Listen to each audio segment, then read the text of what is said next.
Okay, here we are, quarter 3, week 8, day 3. All right, we're going to solve a multiplication problem and a division problem, both with decimals. All right, so there's different things we do to solve each one of those. So we have 83.2 times 0.19. Okay, so let's just go ahead and start doing this. 9 times 2 is 18. 9 times 3 is 27, plus 1 more is 28. 9 times 8 is 72, plus 2 more is 74. All right, put the little space there. Then we have 1 times 2 is 2, 1 times 3 is 3, 1 times 8 is 8. And we really don't have to do the 0, right? Because we're just going to end up with 0, 0, and 0. So we have 8 plus nothing is 8. 8 and 2 is 10. 4 plus 1 is 5, plus 3 more is 8. And then we have 7 and 8 is 15. All right, so let's go up here and see how many places do we have to move the decimal over. 1, 2, 3 numbers are to the right of the decimals. So 1, 2, 3 places over. So the answer is 15.808. All right, that's the answer to the multiplication problem. Let's do the division problem. All right, we know when we are dividing that we need to take the number that you're dividing into a bigger number. You need to make that not a decimal. Okay, so we moved the decimal over 2 places, and that just gave me a 15 here. And of course, if I do that here, I have to do it that way. So this gives us 322.5. All right, so how many times will 15 go into 3? It doesn't. How many times does 15 go into 32? Well, that would be twice, right? 2 times 5 or 15 is 30. We're going to subtract that. 2 minus 0 is 2. Bring down the 2. How many times does 15 go into 22? Well, it can't go twice because that'd be too many, so just once. So we have 15. And we're going to subtract that. So we have 22 minus 15, and that is going to give us 7, right? And we're going to bring down the 5.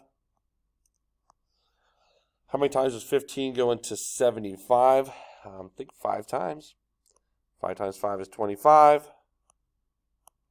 5 times 1 is 5, plus 2 more is 7. We have no remainder. So there's our answer. 21.5 is the answer to that division problem, or is the quotient. Emma ran 3 miles, 3 miles in 28 minutes. So 3 miles, 28 minutes. How long would it take her to run 5 miles? Okay, well, let's, you know what? I know I can cut 3 in half and make it 1 1/2. Half of 28 is 14, so in 14 minutes, she does 1 1/2 miles. What if we got this down to 3? We'd have to divide, 3 divided by 3 is 1, right? So 3 divided by 3. So what would we do with 28 divided by 3? So what is 28 divided by 3? 28 divided by 3 is 9.333 forever, or 9 1/3. Okay, so, or 9.3. Repeated. Either one of those.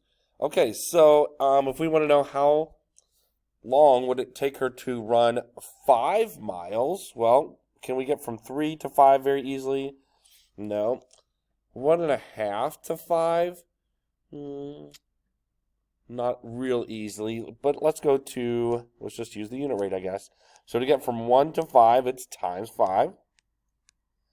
So we're going to take 9.3 repeated. So if you're putting it in the calculator, just put 9 and then put several 3s, and then just do times 5. And that becomes 46.6 repeated, or I know that the 6 repeated decimal is 2/3. So it's 46 2/3 minutes. Okay, so either one of those would be good answers. So how long would it take her to run 5 miles? Either 46.666 on and on forever. Okay, or 46 2/3. Okay, both of those would be good answers for this problem. Write an expression that represents the difference. Okay, well, if it says difference, we know we're doing what type of math? Yes, we are doing subtraction. the difference of t and 8. Well, this is going to be pretty easy. So we have a t. We have an 8. We're going to find the difference of it. So whatever t is, we're going to subtract 8 from it. So it's just t minus 8. That's it. That's all we have to do for that one. So t minus 8 will fulfill that sentence. Each week, Samantha can pay as much as $15 for her school lunch. Okay, so does she ever spend more than $15? Nope. It says she can pay as much as $15 for her school lunch. So she can pay exactly 15 and then less than that. All right, so it says write an inequality showing how much Samantha spends on lunch. Okay, well, they're giving us some nice quick ones here. All right, so to write an inequality to show how much it is, we're going to have y, and we're going to have 15. Okay, so is she allowed to spend more than 15? No. So y is going to have to be less than 15. Can she spend exactly $15? Yes, she's allowed to do that. So then you're going to put the little equal to sign. So y is less than or equal to 15. There's our inequality. Find the rule and solve for n. Okay, so we have a 3. You do something to the 3, it becomes a 1. And then we have a 9. You do something to the 9, it becomes a 3. 15, what do you do to the 15 to make it 5? Okay, so I think I can figure out the rule here. Do you have the rule figured out? Yeah, I think each time what you're going to do is you're going to do divided by 3. Okay, because 3 divided by 3 is 1.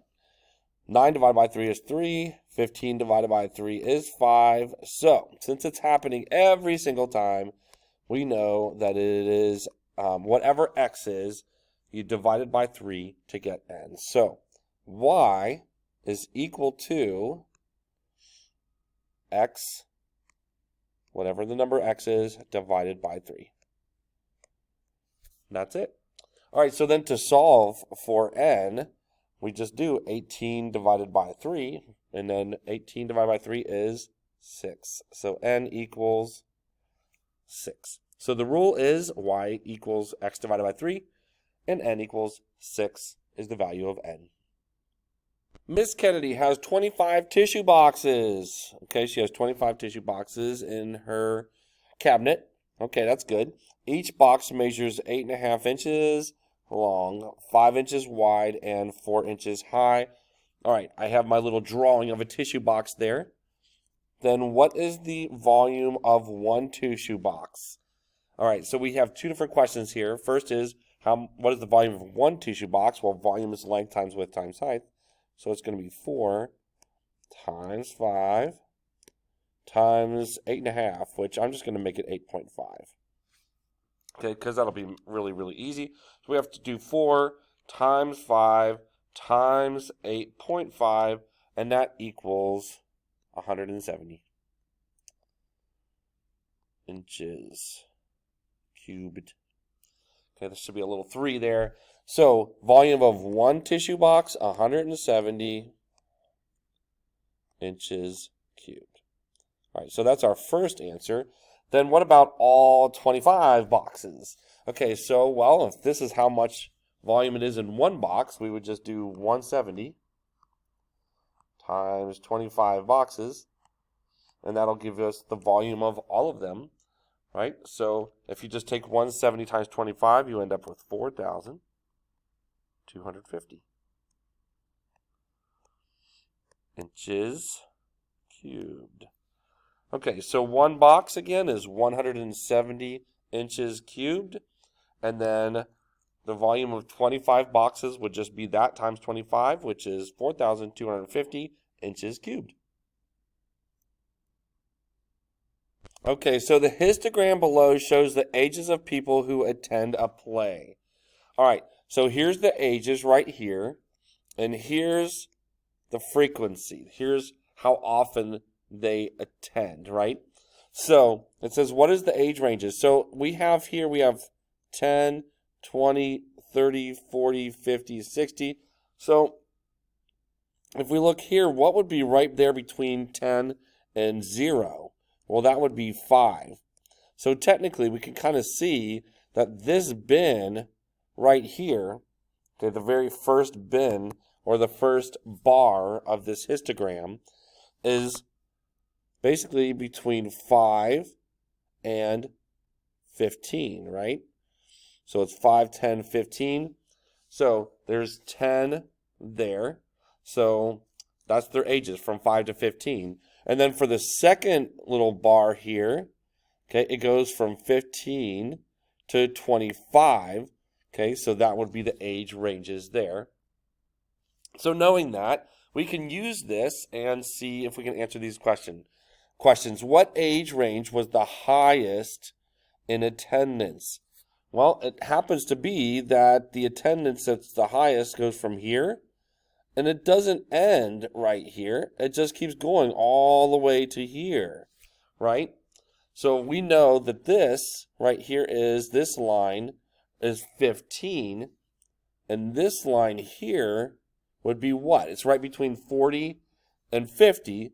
Okay, so it's going to be 45. So the difference is going to be from 45 to 15, right? So if you subtract 45 minus 15, that is 30. So the answer to this one is the age range would be 30 years, right?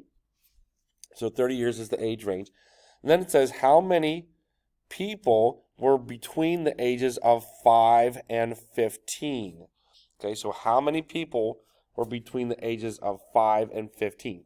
Well, if you look right here, we talked about this before, this would be 5, this would be 15, and how many people that attended were between those ages? Well, we're going to have to go to the top of the bar that has the 5 and the 15. If we go straight across from there, the answer would be 20. So how many people were between the ages of 5 and 15? The answer is 20. Now, I also put some information over here about histograms because some people basically confuse histograms and bar graphs. Okay, so histograms, you can kind of see they talk about ranges. Okay, bar graphs, they're going to compare things. So instead of ranges of ages here, this would be like a separate bar. Like bar graphs will be like this, where the bars do not touch. Okay, and it doesn't really matter how high they are. But here would be your bar graphs, and they don't touch, and they're just going to be comparing things. Like this could be a toy, and this could be a tool, or it's still going to be a T. Anyway, so that could be tools. This could be, I don't know. You're just comparing lots of different things, and you're just seeing how many of each one in comparison. While a histogram will show you a range of stuff, like how things are happening as far as a distribution of variables. Okay, so we're going to be doing more of that, but this is just the quick initial overview. But there is a difference between histograms, okay, and bar graphs. Okay, so I kind of have a couple of different pieces of information there that you can kind of read and see. So I guess I can get this out of the way. Oops, I kind of erased everything. Well, I guess just go back and see it, and you'll see it then.